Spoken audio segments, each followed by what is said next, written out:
All right, so two quick things before we get started. One, papers have been graded, so you should be able to see your grade in Blackboard. And two, there is no class next Thursday. Next Thursday is Thanksgiving. So if you show up to campus, obviously no one's going to be here. So we'll have class online on Tuesday, but next Thursday is Thanksgiving. So just remember that. Don't show up. Okay, so we talked about economic policy last class. Today, we're going to start on social policy. We're going to talk about welfare, Medicaid a little bit, and education spending.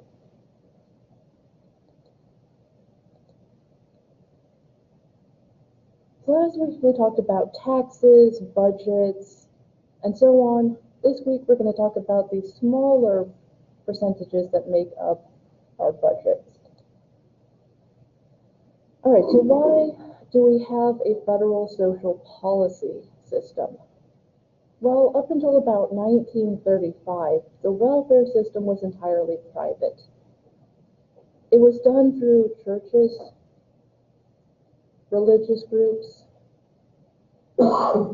community organizations, and the wealthy. So people would donate money, they'd give out food, clothing, etc. But because it was private, there was a distinction between people seen as deserving poor versus undeserving poor. People who were considered deserving poor were widows, orphans, and anyone who was injured fighting a war or got injured at work. So someone who fell on hard times due to circumstances beyond their own control.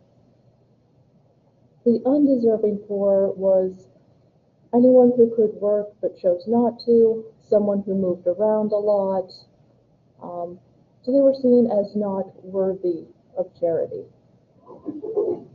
And by and large, African Americans and immigrants were routinely denied assistance.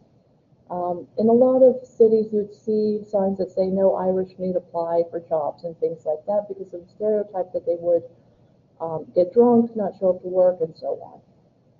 So what ended up changing this system was the Great Depression. The wealthy no longer had the money. Businesses were closing. About 20% of the workforce became immediately unemployed. So obviously, when you have something like that, it becomes clear that people can fall into poverty because of flaws within the economic system.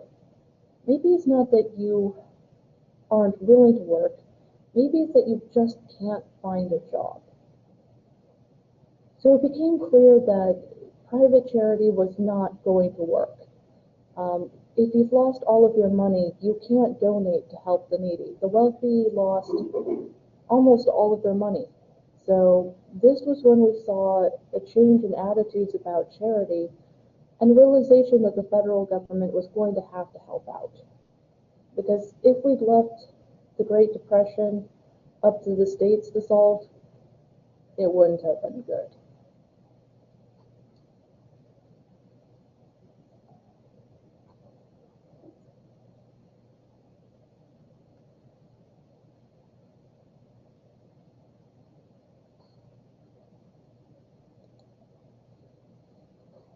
So here's how we fund the welfare state in part. We do contribute to welfare, Medicare, Medicaid, and Social Security through contributory programs. When you look at your paycheck, you look at all the deductions, right? And you see federal income, federal Social Security, federal Medicare, and so on. So we pay part of our earnings to help in terms of things like Social Security, Medicare, and Medicaid. So Social Security, the first 6.2% of the first $118,000 you make goes to Social Security. And about 1.5% of all earnings you make goes to Medicare. So it seems like a lot, but it's actually not too terrible. And the idea behind it is you pay in now so you can benefit later. You've paid your share of Social Security tax. When it's your turn to retire, you're supposed to get that money back. And so what ends up happening is people who are on Social Security are part of a redistributive program. Take money from people who are working, give it to people who can't. And of course, there needs to be a cost of living adjustment due to inflation. If you had it so that you got the same amount of money when you retired all the way through the end of your life, most senior citizens would fall into poverty.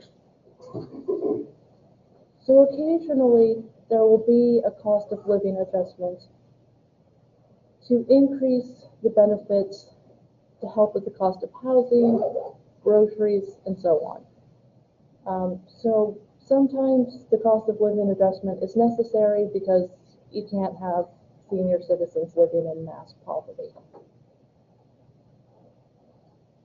There's also, of course, Medicare. Medicare is our national health insurance for the elderly and the disabled. So once you reach about 65, 65 and a half, you are now eligible for Medicare. Medicare is a very well-run, very efficient program. That's why you heard some of the Democratic candidates this time around talking about Medicare for all, creating a universal health care system based on how well the Medicare system is run, offering senior citizens zero co-pays for doctors, lower costs on prescription medicines, the ability to see specialists. If you're retired, you don't have that much money coming in. So the least we can do is help you out with health insurance. And of course, there's also unemployment benefits. Usually, they only last for about 26 weeks, and it only replaces about 50% of your wages. It's based on the amount of money you made in the last 13 weeks of work. So if you were working in, let's say, a corporation or white-collar job, you're probably going to get more in unemployment benefits compared to someone who works shift work. Now, if we are in the middle of a recession, Congress can extend the unemployment benefits for another 13 weeks, which is what they did in 2008. The economy was not going to turn around in half a year.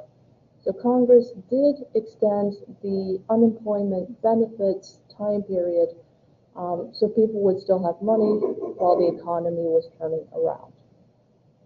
So unemployment is supposed to be temporary. You're only supposed to need it for a little bit, and usually there's a requirement that you have to show that you're actively looking for another job. How many companies did you apply to? Did you have any interviews, and so on. So it's not supposed to be permanent, but it's supposed to help you until you can find another job.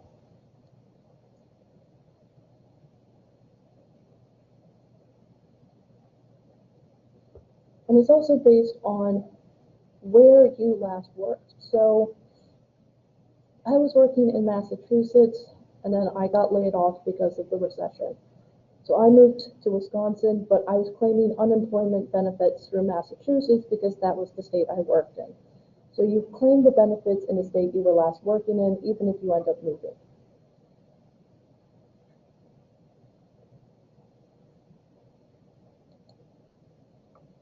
Okay. There's also programs, of course, like public assistance programs that provide assistance based on need.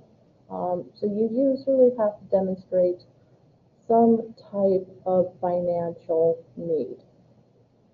So between 1935 and 1965, the federal government created programs like public housing, school lunch programs, and food stamps.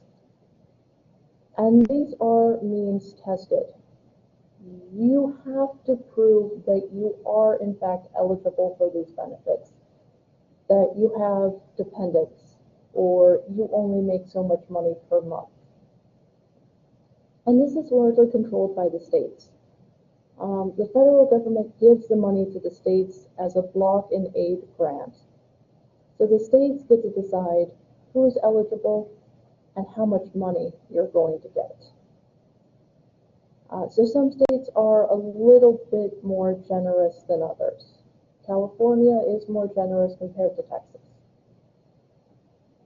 There's also Medicaid, which was created by the Johnson administration in the 1960s to help provide health care to low-income Americans. Too many Americans were not able to see a doctor or a dentist. They were getting sick and they had no money to go see a doctor.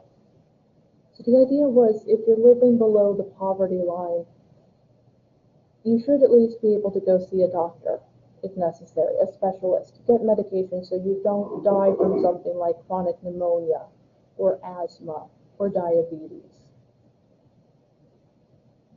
So usually, the way it works is the poverty level in the United States for a family of 3 is if you're making a little less than $1,680 a month or $20,000 a year.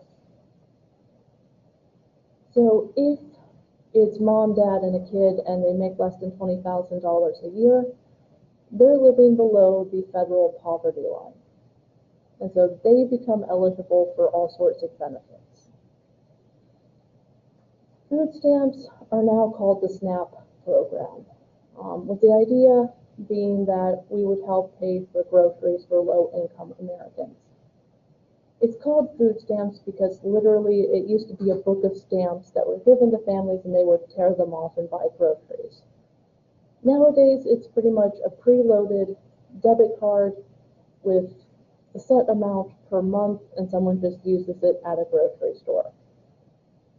So they do determine what you can and cannot buy with SNAP benefits. So you can buy fruit, but not necessarily organic fruit. You can buy certain types of meat, but not others. The idea that someone's going to buy lobster with their SNAP benefits pretty much never happens. That's a myth that's for some reason out there. But pretty much people are just buying basic staples, bread, meat, etc. And the Supreme Court in the Goldberg case said that you can't deny someone benefits without due process. So once a person's eligibility for benefits has been established, as long as that program still exists, you cannot deny them benefits without giving them a notice. So if you're going to remove someone from the SNAP program, you have to notify them and give them a chance to appeal and say, no, I still need this program. Sometimes there's this random increase in income, and so they want to remove that person from benefits, but maybe it's a one-time thing. So the idea is you can't just kick someone off of Medicaid, welfare, or SNAP without proving that they're no longer entitled to the benefits and giving them a chance to appeal that decision. So we can't just kick people off of programs.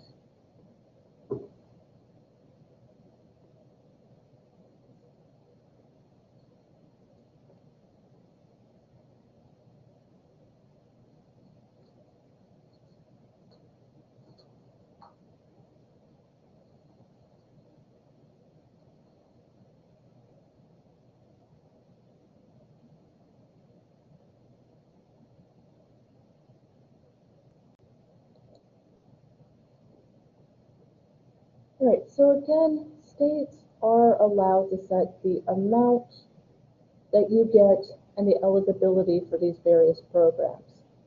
Because control over social policy has largely been given to the states, each state gets to decide how much they're going to spend. So states like California and Minnesota are more generous.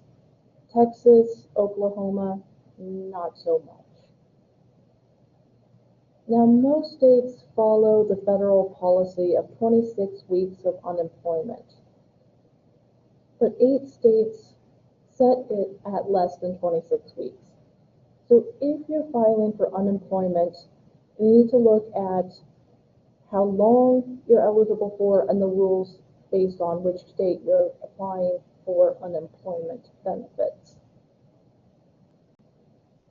There was also an attempt to expand Medicaid through the Affordable Care Act.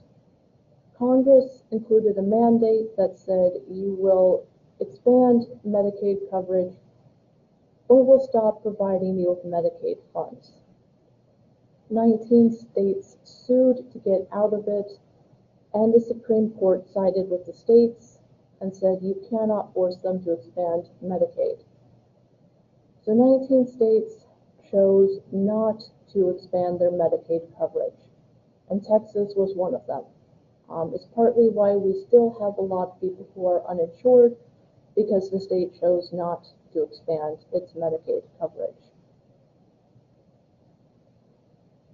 There's also a rule that a legal non-citizen, so someone with permanent resident alien status, green card holder, and so on, generally have to wait 5 years before they're eligible for Medicaid. This requirement can be waived to give coverage to pregnant women and young children. So if you have a woman who has a green card and she's pregnant, states can choose to waive that 5 years and give her health insurance right away. So 29 states plus the District of Columbia will waive that waiting period to give children health care and pregnant women. So there are some exceptions to that rule. And by the way, illegal immigrants or undocumented immigrants are never eligible for Medicare, Medicaid, or Social Security. They pay into it, but they don't have access to it. They cannot get Medicaid.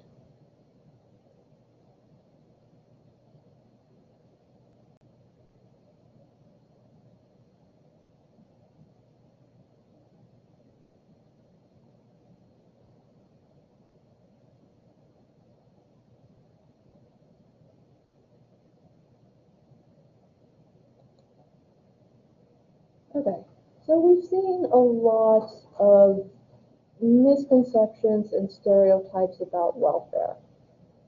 The myth that welfare recipients are taking advantage of the system and don't want to work. In the 1980s, there was the really bad stereotype of the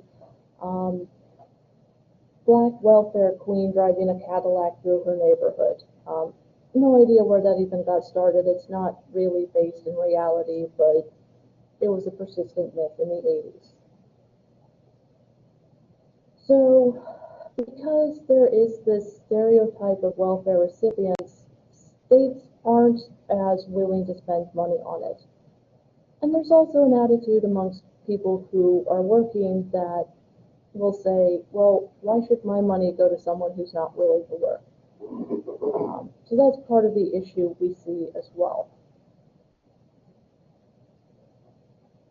In terms of other benefits, other issues with welfare, there is the earned income tax credit. If the income for a family of 3 drops below $53,300, they can claim another exemption on their tax return of up to $6,200. So basically, if 2 parents are working, but one loses their job and has to take a part-time job, or something happens, they can claim an additional exemption to hold on to more of their money. It's a temporary kind of stopgap to help them because of the loss of income. And of course, parents are allowed to claim their children as dependents, which is tax deductible. So the money you pay for your kids is tax deductible. In the early 1990s, welfare was renamed the Personal Responsibility and Work Opportunity Reconciliation Act.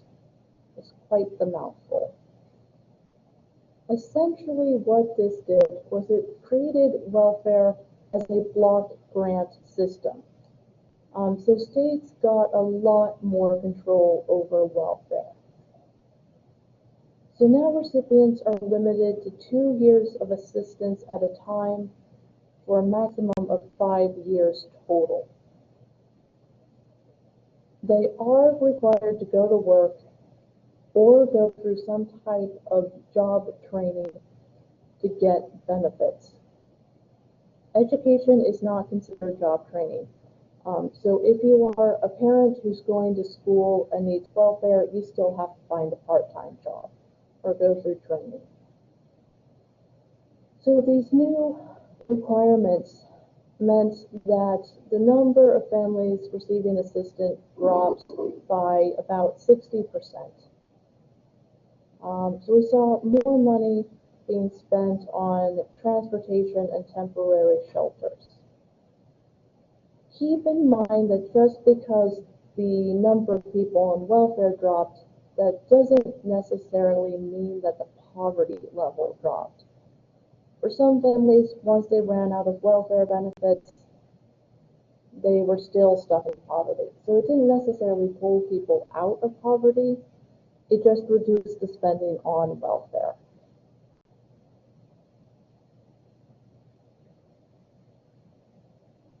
So for a while, the spending dropped, and then we had the worst recession since the Great Depression. And so we saw this huge increase in the number of people needing welfare, housing assistance, Medicaid, and food stamps. So in 2007, there were 26.3 million Americans receiving food stamps. By 2015, it was 45 million.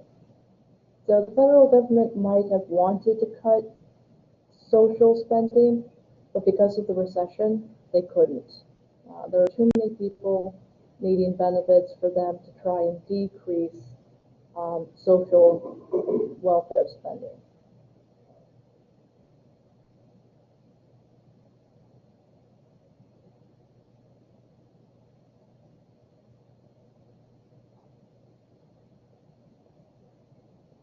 All right, so we've all heard the belief that welfare makes up a significant part of the budget. Out of curiosity, what percentage of the federal budget do you think is actually spent on welfare?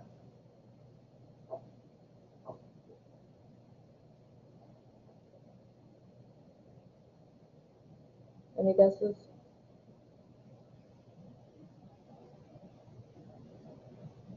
Not sure? Okay. So I'm going to show you a chart that actually breaks down the federal budget so you can see where the money actually goes. Okay. So this was the budget request for this year. Here's the biggest chunk. 57% of the federal budget actually goes into defense. So we're talking 57% of the budget. Education is 5% of the budget. Housing and urban development, about 4%. Health and human services, only about 7%. When you look at welfare spending, it's actually only about 1% of the budget. It does not actually make up a significant part of the federal budget. It's a very, very tiny percentage. The biggest areas are defense, veterans affairs, and health and human services. So if you look at it, it's not actually social programs that are costing us the most money. It's the military. So when you're looking at things like Medicare, Medicaid, and so on, they're a very tiny percentage of the budget. They do not make up a significant chunk. So when people talk about the budget, they don't usually understand how little we actually do spend on social policy.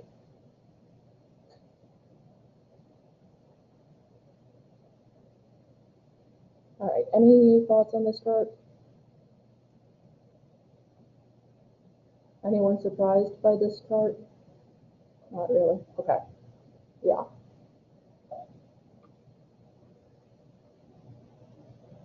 Okay. So just keep that in mind when people talk about welfare reform. We're not actually spending that much money on welfare. We could try to cut welfare spending, but it's not really going to save the government that much money. Okay, but we do have to find a way to pay for social programs. Entitlement programs are about 64% of the total federal budget. This includes Social Security, Medicare, and Medicaid. So corporate taxes used to be about 17% of federal revenues. Now it's 11%.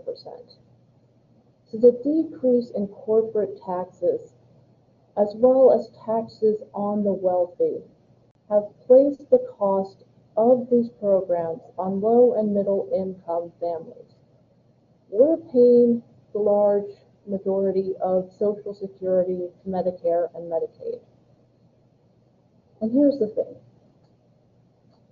Social Security is not going away, and the amount of money we're spending on it has to go up, because the largest generation in modern history is reaching retirement age.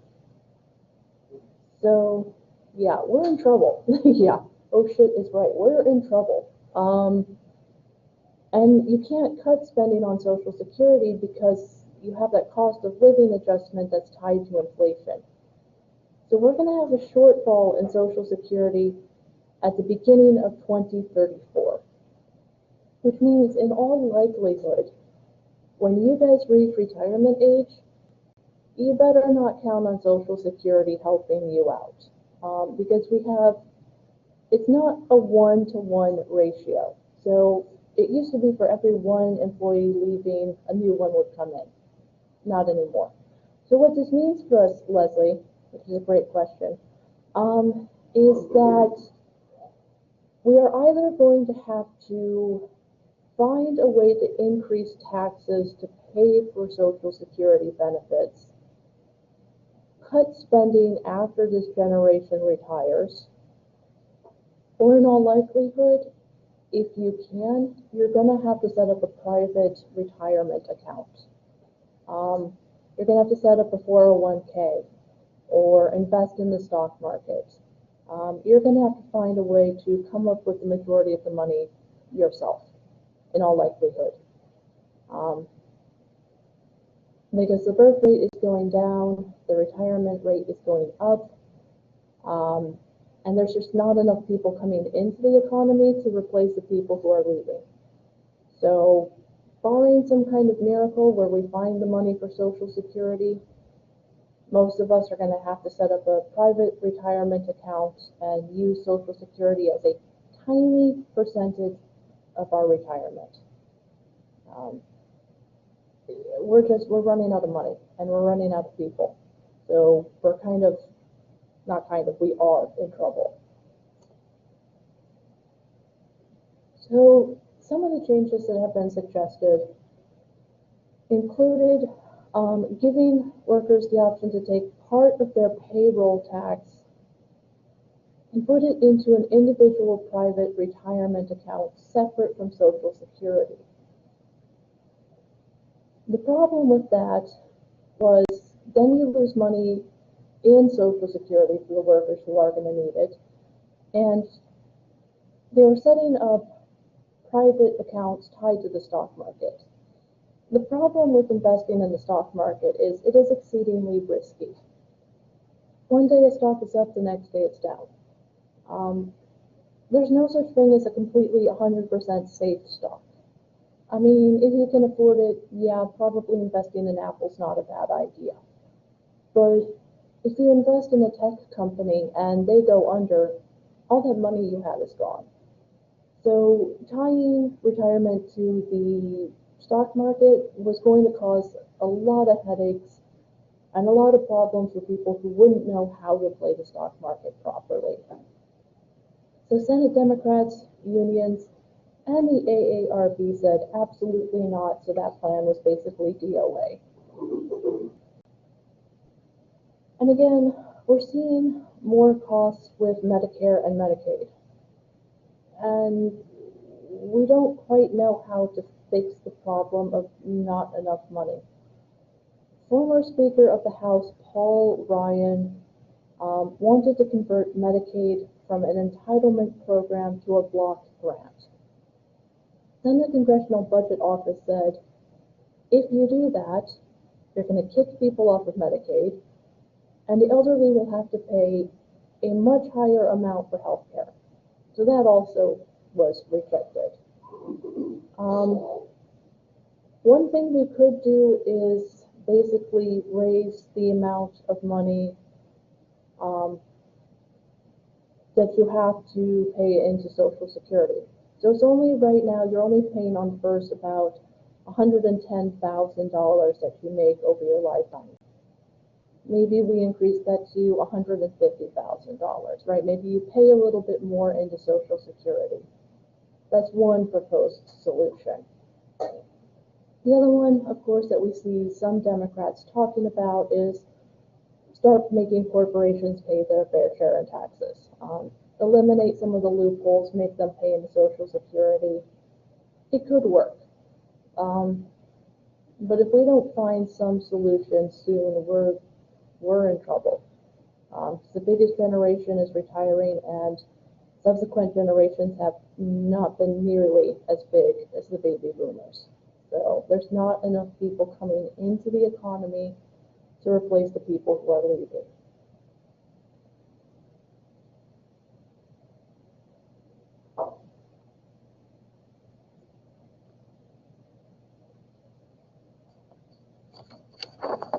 And we are seeing a declining birth rate. They blame millennials for this, but honestly, part of the problem is just we don't have enough money to be able to afford to have kids. If you're paying off student loan debt, you're probably not going to have a kid right away.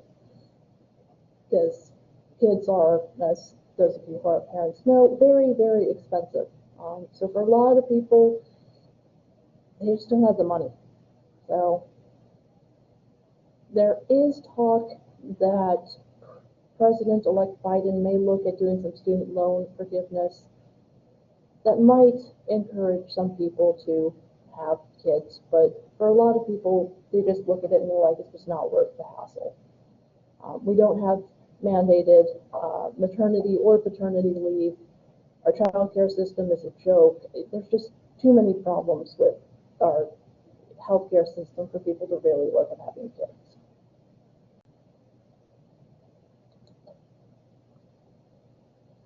All right, so the other big kahuna is education.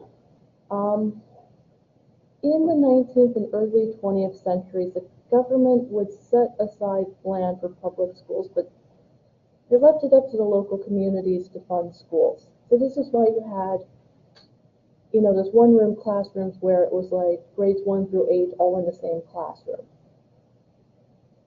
So it took the Soviet Union beating us into space for the Eisenhower administration to say, we got to do better on our education in math and science, especially.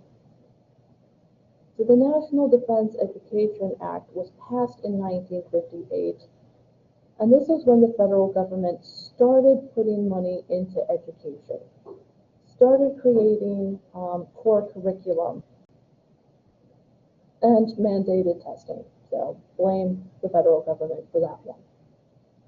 In the 1960s, President Johnson, as part of his Great Society, created the Elementary and Secondary Education Act to give money to poor and low-income areas. So federal money was given to school districts where the parents made, at the time, less than $2,000 a year. So the very poor school districts tend to get a fair amount of money from the federal government so they can afford to pay teachers, have decent classrooms, and so on. So the federal government does spend billions of dollars a year on education. But as we know, of course, the quality of education is going to vary based on location. In Detroit, they went into some of the schools and there was black mold, mushrooms growing on the walls, leaky ceilings, no heat, etc. Because the school districts didn't have the money to fix the problems. So there is a difference in the quality of education between wealthy areas and poor areas because part of education is funded by property taxes. So the wealthier the area, the better the schools are going to be.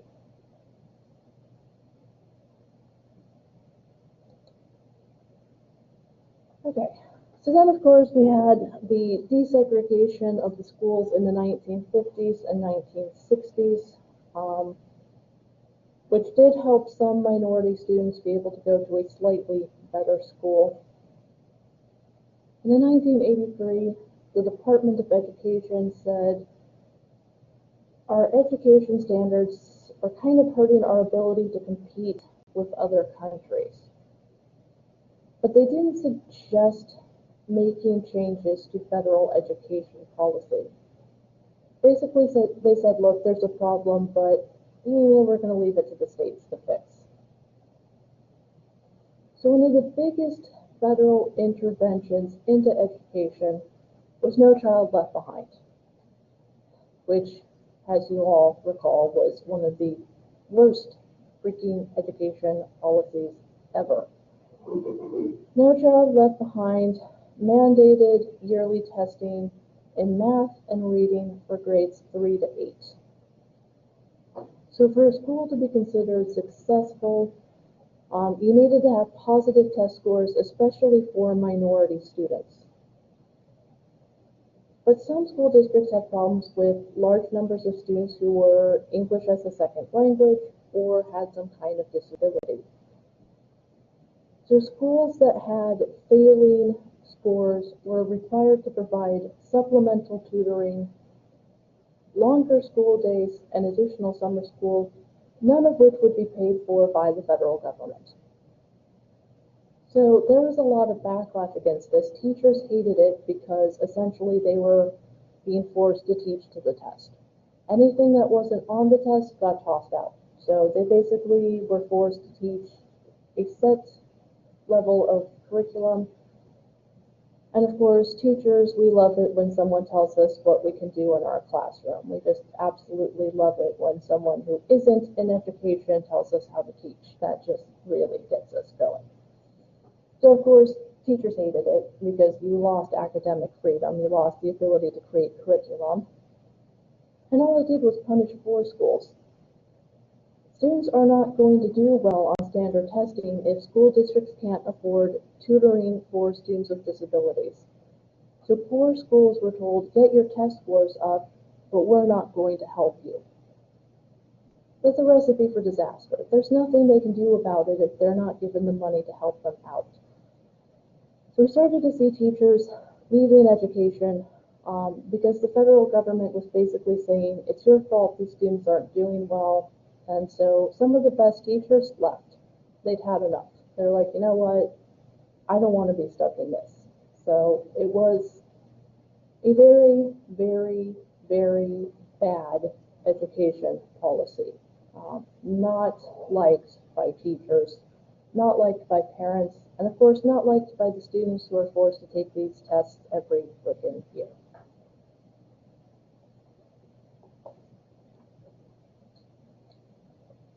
And the other problem is standardized testing doesn't necessarily tell you how good a student is doing. If a student is dyslexic, has ADHD, or gets test anxiety, they're not going to do well on a standard test. So standardized testing is not a really good way of measuring how well students are doing. You can have a student who's amazing at English and terrible at math. Does that make them a bad student? No. This means maybe they're not so good at math. So standardized testing isn't really a reliable way to measure education or how well students are doing. But it's one of the ways that still gets used. And you guys have to take tests throughout high school, right? The STAR exams or something?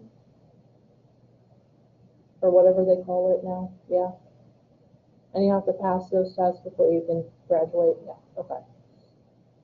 Yeah, when I was a junior in high school, the powers that be made a fundamental mistake. So we all sat for the ACT, and we're all, pouring our brains out into this test. And the very next day, they made us come in and do the state exams. Well, none of us had any brains left. We didn't have any energy left. And we didn't want to sit through another day of testing. So most of us just went, yeah, whatever. I think I made a little pattern out of the math section because I had no brains left to do the friggin' math section. So then they realized that was not a very smart idea because students weren't even trying because, hello. So then they moved it the next year. I'm like, why did you think that was a good idea? Yeah, stupid idea. So testing is the way they measure students' learning, but honestly, I don't think it's the best way to find out how students are actually doing. Luckily, the Obama administration said, yeah, this doesn't work, and got rid of No Child Left Behind. So instead, they created the Every Student Succeeds program, where control of education was returned to the states. Now, there is still mandated testing, but what they did instead was, if a school district was not doing well, then the federal government put money into the schools to improve education. So rather than just punishing the poor schools, they actually started to give them more money to try and turn things around. They also supported the creation of charter schools. Charter schools can be very, very beneficial. The problem with charter schools, of course, is they take money away from the public schools. And even if you offer a discounted tuition, not every parent can afford to send their kid to a charter school. So we still have problems in educating poor and non-native English-speaking students. The federal government created a program called Race to the Top, where they gave out $4.3 billion in grants to states looking to improve their education system. But these states were promising more than what they could do when applying for the grants. So they were promising better results, but they couldn't deliver on it. They were trying to do too much because they wanted the grant, but they weren't thinking about how realistic this proposal was. In terms of college education, the GI Bill is what finally allowed a majority of Americans to go to college. Anyone who served in World War II was essentially given money to go to college. So we started to see a lot more young people going to college. Then in the 1960s, the government created the Pell Grant system. And basically what these were education grants to help low-income students afford to go to college. So my dad went to the University of Notre Dame and graduated with almost no student loan debt in 1979. Why? Pell Grants, scholarships, part-time work. That's not possible today. Pell Grants now only cover about 61% of tuition and fees. Most students can't afford to go to a 4-year school on grants and a part-time job and afford to pay for it outright.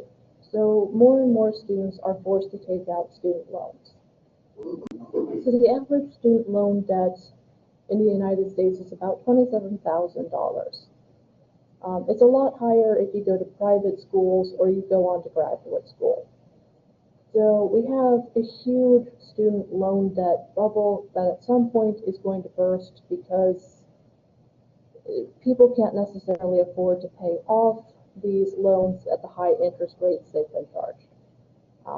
So we're going to have to find a way to fix the cost of college education.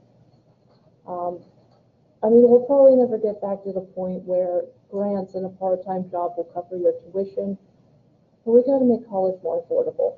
We got to find a way so that students don't have to take out massive amounts of student loans to be able to get an education. Education is one area, higher education is one area we need to find some solutions to this.